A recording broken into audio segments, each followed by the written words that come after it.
Okay, welcome back. I'm Chris. And I'm Mark. Now we're going to answer some of your questions that you've been tweeting and sending and posting on the fora. So we've made a big list of all the questions that we've received, and we're going to get through as many as we possibly can in the next few minutes. Okay, so let's start with the first one, which was posted when we did panel 3 on funding. So there was the first question by Philip in Paris. So hi Philip. Your question was, crowdfunding platforms are numerous. How should we choose between them for our projects? Which criteria should be taken into account? Okay, so crowdfunding platform choice is important. And we did discuss this in one of the sessions on crowdfunding, or actually in a couple different sessions we touched on this issue. But basically the quick answer here is you need to take into consideration the kind of crowdfunding it is, the kind of thing you're looking for. Are you looking for gifts? Are you looking for pre-selling inventory? Are you looking for donations, loans, low interest rate loans, etc.? And then you've got to decide on the kind of platform, the kind of if it's all or nothing funding, or if it's take what you can get funding. And you also have geographical and mission focus. So there could be a geographical area where it's certain one is you're really getting people in that area, and then there's the mission focus, which is about on a specific topic. So all those things are all factors you must take into consideration when choosing your platform. So I would even suggest you just surf a bit on the net and try to look at multiple platforms. And Definitely. In doing so, you actually have a pretty good idea of which type of platform will suit your needs best. It's like which type of platforms or which type of movies that you see there, clips that you see there are actually appealing to you, and it would most fit to your own venture. Yeah, have a look at them. You'll see. They have their different personalities. Exactly. Okay, what expenses and manpower does a good crowdfunding campaign require? How many people should we recruit for the process, and which skill set should they ideally have? That's also from Philip in Paris. So you are quite interested in crowdfunding. So, the crowdfunding clip should be appealing, and it should transport the passion. And we have seen research that shows actually that the passion that you get across on the camera is something very vital to getting other people interested in your idea. So if you think about this idea that I just outlined, well, how many people would you need? It should be you behind the camera, right. Like we're sitting here. This is a cheap operation. And it doesn't have to be like a big Hollywood production. Right. Quite to the contrary, that might offend some people, because they say, okay, we want, if you see an authentic person out there shooting this clip and being conservative with the money, that sends a signal too. So because you don't want to spend, the people on the crowdfunding platform who are interested in your product, in your company, don't want to spend their own money for you being in a luxurious Hollywood studio. They want to see that you're actually getting something out of the money. So it's not so much about the recruiting other people. Right. I don't think you need to recruit anybody for that particular aspect of it. Ask your friends to stand behind the camera and do that. Which skill set should they ideally have? It's your skills. Try to be authentic on the camera. Try to have a nice storyline in your crowdfunding clip that excites people, and maybe practice a couple of variations with your friends and see how they would react. Nice. That was for Philip, and now we're moving to Guatemala, just to the other side of the world. Why some ventures that we can see at crowdfunding pages such as Kickstarter look like a very bad idea, but still get what they ask for? So that's an interesting one. Christian asks that. Christian from Guatemala. That's really interesting. Why do they get money? Why do they get money? It's a bad idea. Well, I think it sounds like a good idea to me if they got money for it. So, they've convinced other people to actually dig deep into their pockets and give them some money. So it may be that they are very good at execution. It could be that they have very good passion. There are lots of factors why people give. It could be that they think the person's got a very good business sense and will be responsible with the money and can change later on if something else happens that this idea is so terrible. But in general, I don't know. A bad idea is a subjective thing, Exactly. And being able to make money from it, not everyone's going to agree. I think that's part of what the excitement of entrepreneurship some is. ideas could be appealing to a niche, and Right. you just don't understand why that niche ever finds this product interesting. But Right. they love this product. It's Right. a small niche, and these people say, finally, something solves my needs. Right. And that's all that's out there. If you think about a rare disease, cure, Exactly. cure for a rare disease. I mean, most people say, look, that's irrelevant, that's stupid. But people with the rare disease, they care a lot. they like it. Yeah. So yeah. Okay. All right. Next is another Philippe. This one's from Bordeaux, France. And could it be possible to reward early crowdfunders by giving them pre-stock options, which they could exercise? And then someone else wrote the same. Is there any source of financing mixing crowdfunding with angel financing to approach people not with gifts but with equity? Will it be of any interest if it doesn't exist yet? And I think here we discussed this a lot, in week 4. And it depends on the country, the platform, et cetera. So there's a lot of trickiness here about giving away equity in your crowdfunding campaign. But it is possible in many countries right now, and it's getting more and more possible over time. So yes, it is possible to do crowdfunding campaigns, but it's not in every single country. And so watch that little segment again in week 4 and look up the rules in your geographic location. Exactly. I just could add to that. It's if you give up equity, it's quite an expensive way of funding. So there might be other ways. Where say you give them products at a discount, you actually make sales. So think about equity as one form you could play with, but there are others, and take others into consideration and carefully list the pros and cons before you go the equity route. Yes. Then we have a question in French. So I practice my French now. From Romain in France. Right? Quand on veut lancer un produit ou objet nouveau sur le marché, comment savoir si notre idée est percutante sans passer par une étude de marché coûteuse? So the translation of that is, if we want to launch a product in a new market, how do we know if our idea is compelling without doing an expensive market study? That's actually a smart question. Yeah, I think in that's French a very and in good English. question. Yeah, exactly. How could we know that? So the point is, you want to get a good idea about the target market you want to serve. What does the target market that you want to serve find appealing?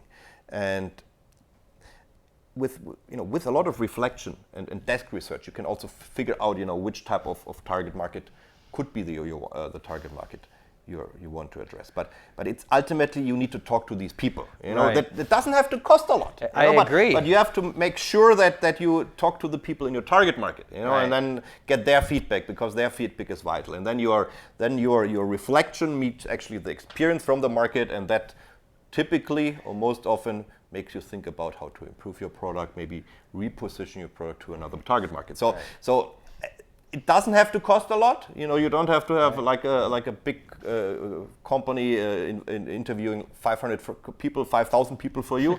That's not the idea. It can be a few people, but think smartly about the questions you want to ask them, what you want to get out of these interviews, and what you want to learn, so that you improve the match of your product with the market. Get out there and talk to people. Exactly. I mean, that's and it's not going to be that expensive to do that. So follow them around, see how they use things like that. Exactly. Okay, let me ask you another question from Stefan from Karlovac, which is, how big do you think an impact on crowdfunding on small businesses in Switzerland is? Do you know some successful business stories? Okay, so that's a very detailed question. Very detailed question, which we looked I up think an answer Chris for. has looked up. So We actually prepared It's not here like, for this. Like we look at this question for the first time. But in any case, we did look up a little bit. As you know, from week 4, crowdfunding is really growing rapidly. It's $10 billion in money was given through crowdfunding platforms last year. There are 3 relatively big ones and 3 smaller platforms in Switzerland right now, which is even that number is going up. And the amount that's raised within Switzerland is tricky to know, because people outside Switzerland then go donating to platforms inside Switzerland, and people inside Switzerland donate to platforms outside Switzerland. So it's a tricky question to know the exact volume in Switzerland. But I did look up a couple of success stories, including one called Suit Art, which raised on a platform, a big platform in Switzerland called C-Crowd. They raised 550,000 francs, which is roughly $600,000 or so. And that enabled them to operate a franchise system and expand to 8 cities in Switzerland. So they had individual model, and then they crowdfunded to do an expansion, and they got money, and then they did their expansion. So it's a tailor. It's Like a suit, like in a making suit. suits. Yeah, suit art. So there you go. There's an example of at least one small company. I have a feeling that's not the only one. That was just very quick searching around for things like that. Okay, so we have a couple of questions all also related to the panel 4 that we did, also fundraising, and one question from Jay. Sounds American or UK. You know. Jay, say where he's from. Wherever you are from, here's your question: how to raise funds for the non-tech startup? Well, it's the question is more: is it a growth story that you're looking at here? Yeah. You know, it could be a growth story, could be non-tech. Right. Oftentimes the growth stories are tech, you know, but the growth story could be non-tech. And if it's a growth story that is appealing, and we talked about venture capital and business angels in the MOOC, you know, this could be your target audience in terms of fundraising. If you have a growth story, if you don't have a growth story, then the story is different. Right. You know, because then what would you do with if you don't have a growth story? You people go would through- not want to invest for equity because the equity share is not increasing, but they you might get do friends and crowdfunding. family. Right, you can get- Crowdfunding, you could friends and family. Yeah. Maybe if you have some valuable stuff at home, you know, maybe even your house that you could mortgage, you can get bank loans. You know, Yeah. so it's the typical debt financing route that you. Speaking of debt financing, we had a couple questions on that. One from Glenn in Lausanne, and then one from Lucas in Los Angeles. And what options exist for debt financing, and what chance is there of a bank lending a startup money? Okay, you're right in the sense that banks in the MOOC in week 4 we talked a lot about banks and debt financing. However, much less used, it is possible for firms to issue debt, to issue their own bonds. And that would be another option. But I would say for a startup company, in general, debt financing is going to be relatively difficult, especially non-collateralized debt financing. So, while a big corporation can issue a bond, a small company is going to have a very difficult time doing that. And going to a bank is really the only option. And then the question, will banks lend to startups? And the answer is it's very limited. Very limited. You have a checking account maybe, or you can high interest rate, non-collateralized stuff. Some startups use multiple credit cards that they push to the max. Then you're paying a huge interest on that. But still, it's not the typical way. Those are debt. Those are all debt Exactly. financing. So those are examples, but it's not super common, I would say, from that point of view. Elmira from San Francisco. What to do if the management team doesn't have a lot of experience? Yeah, I mean, tricky. Very good question. You definitely want to expand your management team, over time, and you do want to search for complementary skills. However, I think you also have to be very careful with making sure that you have a kind of a personality match and a kind of a vision match. So that you can work together carefully, and it may be even more important than the skills. Somebody might be able to learn complementary skills or maybe branch out a little bit from where they are, but it's really hard if you have an ethical problem with somebody, like you're not sure the person's a crook or not, then to have them learn to be a good person is probably less likely. Yes. So I would say. So that's why I would say that in general, you want to make sure that you get along. And you have really kind of advisors in many countries. There will be consultants that even, for instance, here in Switzerland, the state, the government has funds that pay for a consultant for startups. So they help to fill in the gaps in knowledge. And if you, I think, be honest with. I like your question because it means I'm honest with my skills. I'm honest with my lacking skills and. Because entrepreneurs often fool themselves and say and trick themselves by saying, well, we have all the skills, and then after time they realize that they lack the skills, and then it's too late because they made errors in their on the course of venture creation. So in short, be honest to yourself. Try to understand which skills lack you, which skills are lacking in your team, and. If you want to raise funds from a venture capitalist, be honest too, because they will find out that these skills are lacking from your team. Right. And sometimes investors will also suggest people exactly, that they trust. Some have an HR function in the venture cap. Some of the venture capitalists, and they will help you fill in the slots because they know lots of people. So here's the next one. Besides a strong business plan and good financials, what are the soft skills required to convince investors? This one may also be from Elmira in San Francisco. Yeah. So if you think about the soft skills, it's how the team works together.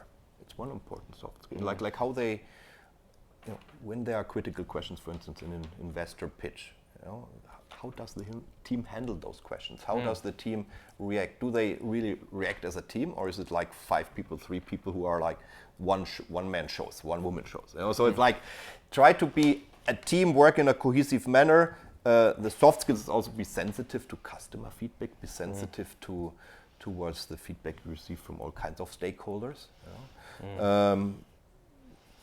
What other soft skills could be there? I think these some of the main ones. It's certainly some leadership skills. Right. That if you have employees, it's a matter of motivating them, because you have to figure out, realize that these people take also a risk by working in a startup. Right. The startup might not be alive in a few years, or a few months even. So they take some risk and be sensitive to their needs too. That they need some. Yeah. And people some skills, upside potential, presentation skills in general, just interacting with people, potential investors, et cetera. Exactly. So good to have that down. I think another question from Elmira. You ask lots of questions, which is great, by the way. Or maybe from someone else. Right. We don't have a name here. Right. How important is it to think about budget during the planning phase? I think of course, if money is no object, then it's not important to think about budget. But if you're in any way, constrained by money, then you really have to start thinking about this straight away. So that means which is the case with most ventures. Yeah, you just have to think about the cash position that you're in. We talked about this ad nauseum, I think, in week 4. But you got to decide. Go watch week 4 again. That's right. How long do you have Maybe they before you asked run the out of question cash? before they watched the week, Could and be. now they regret that. Right. It could. You have to know how long you have before you run out of cash. I think that's the budgeting aspect. It doesn't have to be this detailed thing. You're looking at every single last detail. But if you can gross up your costs, and you can take a look at your cash position, and you can figure out your burn rate, as we discussed, then I think there's where you need to do it. I don't think you need to go down to the level of specific categories in an accounting software package, right? You really need to think about where your gross costs are coming from, and that's where the budgeting comes in. I think that's pretty important. Another Philip. Okay, this is from Philippe in Bordeaux. According to your experience or intuition, what could be a key element to scale up a business usually run on a service model like consulting or coaching, avoiding a slow growth and only by hiring more and more people? What tools or what approach? Please feel free to share your insights, especially the non-obvious ones. We have that's a only tall order here. non-obvious Yeah, insight. You are setting the bar high in terms of our capability to answer questions here. But I think your question is right to the point, because we talked about scalability in one of the weeks, and a human capital-driven model means, well, you have to add new people to be able to grow. While if you have a more product-driven model, you ideally maybe on the internet, you just add another server and you can cater to 1 million more people. So it's these are different scalability issues, challenges that we face here. But for a human capital-driven model, well, it's either you can think about putting some of your offering into a product offering, Into a back end, right. Packaging it somehow differently, Right. and that might be thinking out of the box, and you could be the first one in the industry who does this, which is fine, there are always pioneers who are needed. Or you might think about ways to scale up your human capital driven model by saying we do franchising. Right. Think about the agence immobilière or the real estate agencies. What they do is now, in order to be able to grow, they say, okay, we do a franchise model, and we are using that model across the country. So in that sense, try to think of ways that other people will have to have the hiring problems, management problems, and you are copying in a way your system. And that's another way of growing. They also Any other automate. ideas? They if you go and look to rent an apartment or something, then you're on a website, and then that's back end. They're not a person showing you around. So real estate agencies, in fact, have migrated a little bit from the real, person to person, low scale businesses to some combination of high touch, person to person, and low touch, which is like a Yeah. back end. So there you're searching on the back end and you're trying to narrow it down to maybe 4 or 5, and then you contact the person. The person shows you an apartment. So you may be able to do something like that in a consulting type or coaching business. Maybe there's a back end thing that you can do that's automated that reaches more people, and then you can come in and give specific pointers on a person-to-person level. So that was definitely not an obvious one. Okay. right. That's not obvious. I don't think that's obvious at all. Yeah. Right. So Okay. the next 2 questions come from France too, from Abderraham and Antoine Huguenet from Boulogne-Billancourt, and the first one was from Paris. They have asked the same question: is it possible to raise money when you don't have any customers? It's possible to raise money even when there's no customers, but the problem is you are going to be giving up more of your company to get money when you have no customers. Exactly. Okay? It's like, So it's a higher risk situation. Higher risk means higher potential reward for the investor. yeah. Or put yourself in the investor's shoes. If there's no proof of market, would you invest in that? And there's some investors say, well, we are joining the ticket, business angels, and we are developing the prototype and help you get customers. Right. But that comes at a price. Right. But it's not impossible, quite to the contrary. Think Right. about ways of maybe even your potential first customers can help you fund if they have a high need for that product. Right. And there are lots of examples like that out there. Yeah. Great. Jay from San Juan. huh? Okay. What problems are associated with raising too much money? That's a good problem to have. That's a very good problem to have. But you have to be diligent with your funds. Right. You should not waste them. You because they- might be tempted to waste your money Exactly. if you raise too much money. If you're disciplined, then there's really almost never a problem with raising too much money. But if you're throwing lavish parties, with the funds, then this will backfire. then maybe it's not This so will great. Yeah, backfire. so you end up wasting your money and it's not so great. So Yeah, and if you think about having too much money, this buys you time until your next financing round. So be happy about it because you don't have to think about getting additional finances for Right, some for a little more while. time, Right. so for a little while. Faraz from Tehran, how can we start a startup with profits from the beginning? Okay, that's one of the best businesses, when money just comes into PayPal or Yeah. into your a check comes in the mail and you just go your daily activities to look how it's much money arrived. I mean, if you don't have an initial cash position, it's really hard to start because you're going to have some costs that you're going to invest in to get your first product or service or whatever.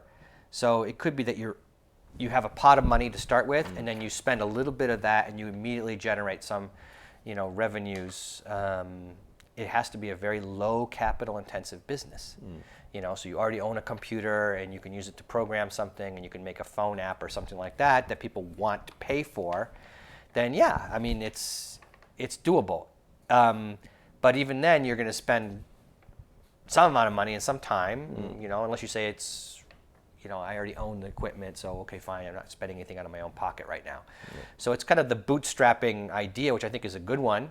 If you can do it, it's always great. It's just that usually you require more capital because you have to pay people, you have to pay for services, you have to buy some more equipment, and you have to spend a little bit of money at the beginning. And so it's harder to just come out straight out of the gate, profitable from the very beginning. Exactly, and you can look at it from the customer side. They will buy your product if you have some kind of advantage vis-a-vis existing products. And this advantage needs to be generated somehow upfront. Yeah.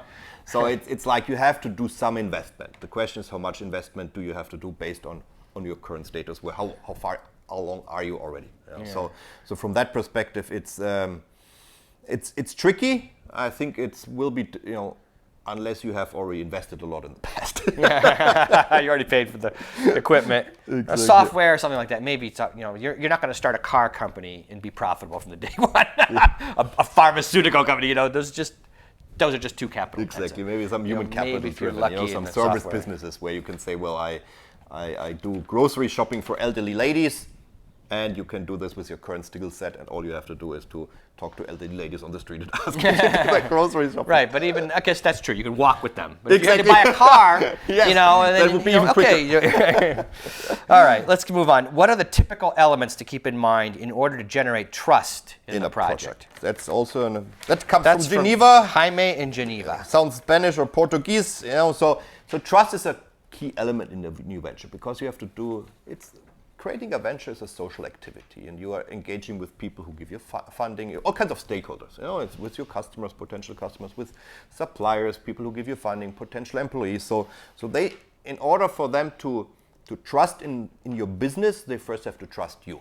You know, so you are for them the business. So it's a person-based trust. It's not like company-based trust, because the company is not there. Face it, you know. So you better make sure that they can trust you, that you have a solid appearance vis-a-vis your stakeholder, and once they trust you, they will trust later on the company when it's there. But make sure, you know, you are the face of the company. You are the company. And that was an issue that we discussed also in the crowdfunding part, which is that, you know, if you don't deliver on your promises that you make when you're crowdfunding, for example, you've promised them a delivery of a prototype and then you don't follow through, then, you know, that's bad for the trust aspect. Exactly, that can really hard to burn win the those trust guys. in your whole company, because that can go viral as well, you know, on forums, etc. So make sure that you follow up on your promises in the crowdfunding campaign. The next question from Gregory Ajax from Port-au-Prince. Wow, Hello it's to in Port-au-Prince. Haiti. Wow, Yes. nice. Is it easier to raise capital investment from angel investors than from venture capital firms? And if yes, why? All right, we also talked about this a lot in week 4, but you know, these are different sources and they have different, you know, needs. Is it easier? You know, I mean, you usually not looking for a venture capital investment early on. You know, you might be looking for an angel investor early on. So, you know, early on, yes, it's easier to raise money from an angel than it is a venture capital. Venture capitalists in general are not going to touch an early stage business, a really early seed stage business. So later on, hard to say. Then people might say, well, your capital demands are too high, and so an individual angel might just say, forget it. I don't want to, you know, go in on that. So it might be easier in some sense later. But it just depends on lots of factors that are, you know, you can't just compare them. They're not apples and apples. It's apples and oranges or something like that. Base it on the stage that you're in. Exactly. I think stage is one of the key words here. Yeah. Okay, here's Marco from Ljubljana, Slovenia, who's living in Abuja, Nigeria. Excellent. What would be the best advice to entrepreneurs concerning money management? I think the best advice is that you look at the money in your company like the air that you have to breathe. You know, it's so vital. If you run out of money, you run out of air to breathe. You know, so cash flow management is of vital importance. Monitor your cash outflows and monitor your cash inflows, and try to also analyze them. You know, why does money come from a certain set of customers? You know, why do they spend more money on your products than others, for instance? Why they do repeat purchases? So try to understand your money outflows, your money inflows. Get a good grip on your money management, your cash flow, because this is the air that you breathe. Perfect. Gregory again from Port-au-Prince, another question from you. Should I raise more money than I need, and why? That's related to the question we had before. Yeah.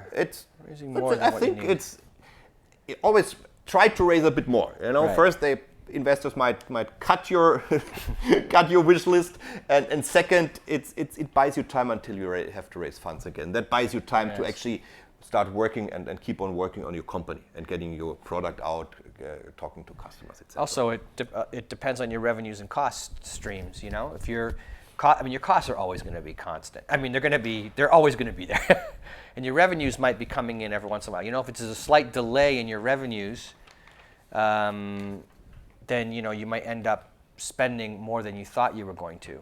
So I think that the general rule of thumb is people want to give money, or they want to make investments in businesses that don't need investments. So I think, you know, yes, if you can get more than what you need at any moment in time, but don't burn it, as we said in the prior question. Then, okay, the next one is an interesting Who would you say is the Marco Polo of our time? So if you watched the week 5 last segment, the last 2 minutes, you know who the Marco Polos of your time are. Go watch the It end of starts week at 5. That's right. 5 minutes and 18 seconds. The very last segment. Then we Watch give this that. away. That would, but if you give, second to those guys. In every country you will probably have, this is a global MOOC.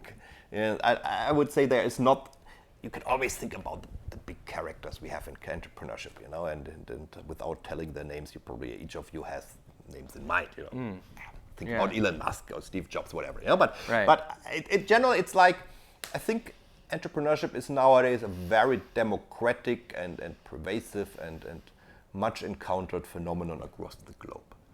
So each and every country has its Marco Polos. Each and every country has its adventurers, who risk takers, who embark on their entrepreneurial journey, and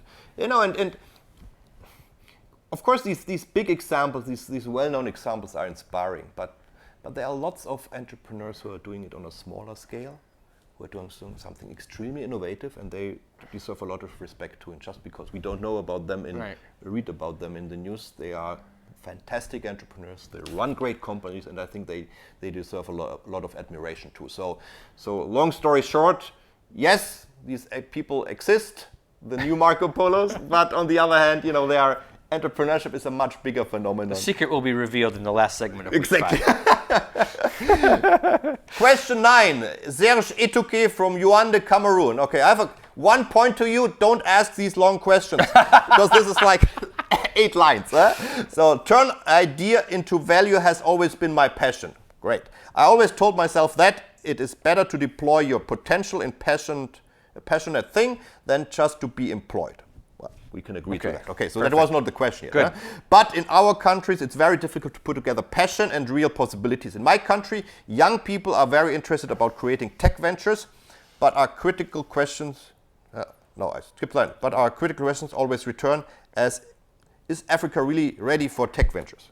I think they skipped a line here. Yeah. Which types of your tech ventures for whom Africa is ready to welcome for good profits? Which type of tech ventures work in Africa, in short? Yeah. So you have been. We have been to Africa. I mean, what can I'm hesitant to, give advice, to make such prognostications about the entire continent of Africa. But I have traveled around Africa a bit, and I visited different parts, and I was able to observe, co-working spaces and startup hubs, and I see that tech ventures are starting to take off, even in Africa. Yeah. And yes, you have to take into consideration the fact that not every single person is going to be internet connected all the time. So the infrastructure maybe is a little bit less than what we would be used to, but that doesn't mean that there's no possibility. Some of that turns into, some of those are interesting opportunities for people. And if you want some inspiration, go to this website, myafricanstartup.com. Yeah, there are lots of examples on there. And Google some startup competitions. I saw lots of great examples: software products, apps, systems for monitoring inventory in factories, systems where it would tell people the right time to plant crops, based on small chips that would detect the weather conditions and knowing what kind of seeds that were supposed to be planted, and then send an SMS, okay, now's the time to plant, So that's a tech startup too, and so there's a lot of exciting things going on in Africa. I agree, you should be passionate about it, and I think that if you look around, you're going to find some things that you'll be able to match up your interests with some latent needs that we don't realize that we have yet. So keep on pushing, Serge. Yeah, keep going, Serge. Okay, what's your favorite example of viral marketing? Can it be done tastefully? I know my favorite example of viral marketing. My favorite example is MCI Friends and Family. It is not. It's not a recent business, right? This is the thing on the phone, long distance service from the 1980s. When he was young, huh? Yeah. Well, I don't know if I was even young back then, but okay, I was younger in the 1980s, and they call you, and they would offer a discount if you and your friends and family were in the plan, MCI plan. And so people would give the names of their relatives to the person who's calling on the phone to the operator, and then they would take them and they would get discounts. And that created a list. That was like a very early on viral marketing campaign. So for me, I think that's a very interesting example. Yeah, and actually in our forums, on the Coursera forums, there are some very nice examples here, and I think this was a very humorous discussion that the people had on there. How much time is it okay to spend on building my product? So that's one of these questions that is, of course, related to a minimum viable product, but it's like a question: is how big is a fish? Right. Yeah, this one was big one. So it depends on the product, of course. You know, but some products you can do a minimum viable product because your customers actually will be able to give you feedback. But with other products, you know, especially oftentimes in B2B settings, business to business settings, you know, your customers don't want to work with a minimum viable product. They want to have the foolproof, the fail-proof version, and so it really depends on your target segment. So there is not one single good answer. Of course, if you can test your product's attractiveness and get feedback from the customers with a low-key minimum version, go for that because you're not wasting money. Front end, exactly. Very nice. And if you have contacts, even in a business B2B setting, you may be able to do a front end and get feedback. Yeah. But I think the more interesting question is how much time do you have before you run out of cash? And I think that's going to determine a lot, you know, relative. Try and go as fast as you can. But remember, it's going to cost you. I think that's part of maybe this underlining this comment a little bit. What is a good idea? Is it one that is more profitable, more innovative, more available, or more usable? It's like a multiple choice question for us. You're testing us. They're giving us a quiz now.